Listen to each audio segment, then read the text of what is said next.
Hello, everybody. Oh, I'm sorry. Let me try that again. Hello, everybody, and welcome to your psychology agenda for the week of April 20th through the 24th, 2020. And I have an announcement to make. We are entering what is probably everybody's favorite section of psychology, and that is abnormal psychology. Hooray! So, what I've got here for the screen recording, because I just want to make sure everybody sees this, is your goal for this week. Okay? You're going to do a couple of different things, and it's actually not all that time consuming, but I want to go ahead and show you a couple of things while we're doing it together so there's no question. So the first thing you're going to do this week is you will scroll down in the modules to module number 5. This is the final module, abnormal psychology. Cool, huh? Now, you're going to do a couple of different things over the classes, quote unquote classes, for this week. You're going to start off with your Intro to Abnormal Psychology notes document, and I will have a spot for you to submit those. And of course, what do you use to fill that out is you will use the Intro to Abnormal PowerPoint. So of course, with this one, you will click on this, your Intro to Abnormal Notes. It'll take a second here. Actually, let me make sure it clicked. There we go. You will have that. You will download a copy of the notes. You will fill the notes out using the PowerPoint. Same thing as we've been doing. Easy cheesy. If you click next here at the bottom, you'll see the actual PowerPoint. And this one doesn't have any videos associated with it like our last few did, but you will be able to download the PowerPoint, and that will bring you here. Now, I'm going to bring it to the beginning because I want to show you a couple of things. Of course, most of this you will just click through normal things like this, right? Fill in. It will give you definitions that you will fill in.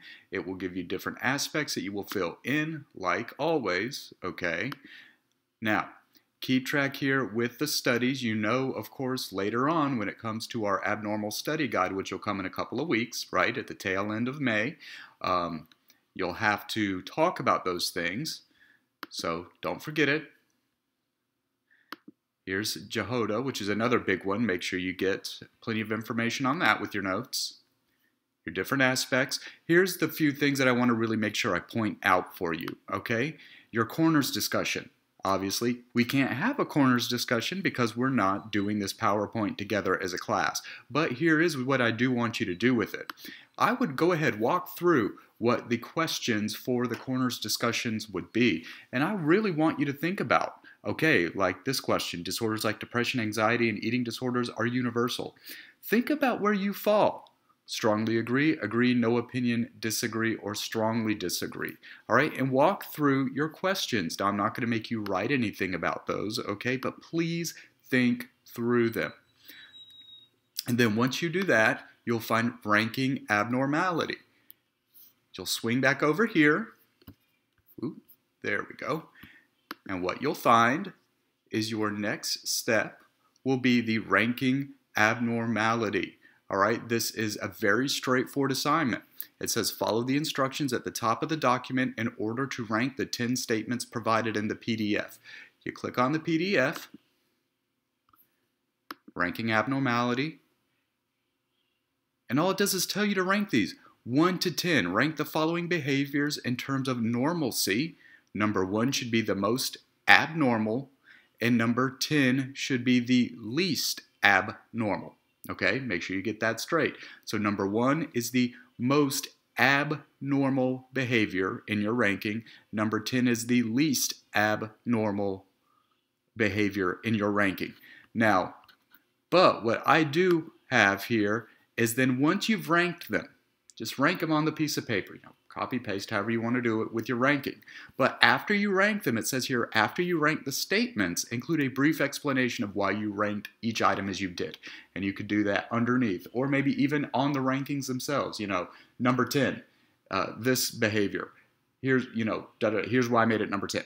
And then make your way down. You could do it that way, or you could just rank them and then do an explanation at the bottom for each, like in a paragraph or something like that. I'll let you decide how to do that. All right, so you have your notes, which honestly, if you just walk through the notes, you read them, you think about them, you fill in the notes like in that Word document as you go, that won't take very long. Then you do ranking abnormality. That in itself won't take very long either. I mean, you have to think about how you would rank them and why, and then write about it. But other than that, it's not too terribly taxing or time consuming. Then you have, this is designated a homework assignment. Classifications of systems, it's just very straightforward to read the following text on the different classification systems used for diagnosing, and boom, read them. And then create a Venn diagram to compare and contrast the ICD and the DSM, and submit your Venn diagram. It doesn't have to be a physical Venn diagram if you want to kind of do it in like a table with bullet points to say, like, you know, here's what they have in common, here's what they have different, or whatever. I mean, you could do it a table or a Venn diagram. I'll take either, okay? And you'll submit that. That might take a little longer, having to read through and then do that, but it's not bad. Then you will skip that. Hopefully that doesn't show up on your modules. And then you've got notes for diagnosing disorders, okay? Our note document.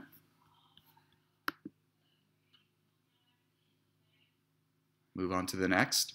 Then the PowerPoint that goes with it, diagnosing disorders. You don't have to do the disorder quiz. That's fine. You can if you want. Let's see here. Walk your way through. It's honestly not all that much. The text is kind of big, so it's not that big of a deal, but just the same. Walk through the PowerPoint, think through it, fill in the document as you go, or if you want to do it when you come back. And then next, you have the Bolton study. And it says, read through the following study performed by Bolton and compose a quick summary of the study using our usuals, and you can use the use the document if you want with aim, procedure, results, and implication. You are more than welcome to use that document in submitting this. All right? But please do give detail in the procedure and results, and really think about the implications, real world implications. Since the study had these results, here's a real world, real life implication. What does this mean? Why is this important to us now? What might this impact? You know, that's what an implication is. Sometimes our implication can get a little squishy in that section, but really think about that.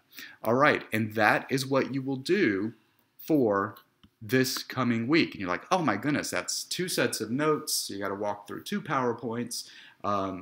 You've got to do a ranking abnormality task, which honestly isn't all that long. Then you have to do a classification system Venn diagram. And then you have to do another set of notes and the Bolton study procedure. But honestly, guys, it's not all that much. And plus, this gives us a nice little jump into our abnormal unit. And I think it is more than doable. But as always, if you've got any issues there, please let me know. Jump in on one of my times for morning coffee with Mr. Price, afternoon check-in with Mr. Price, or my Monday and Friday office hours. And those, of course, Monday 11 to 12 and Friday 11 to 12. So plenty of opportunities for you to jump in with my normal scheduled times. If none of those work for you because of other constraints, work, things going on at home, other classes, just shoot me an email. I will meet with you. I'll create a meeting time to meet with you if necessary. All right, guys, that's our week in psychology. So enjoy and do your best.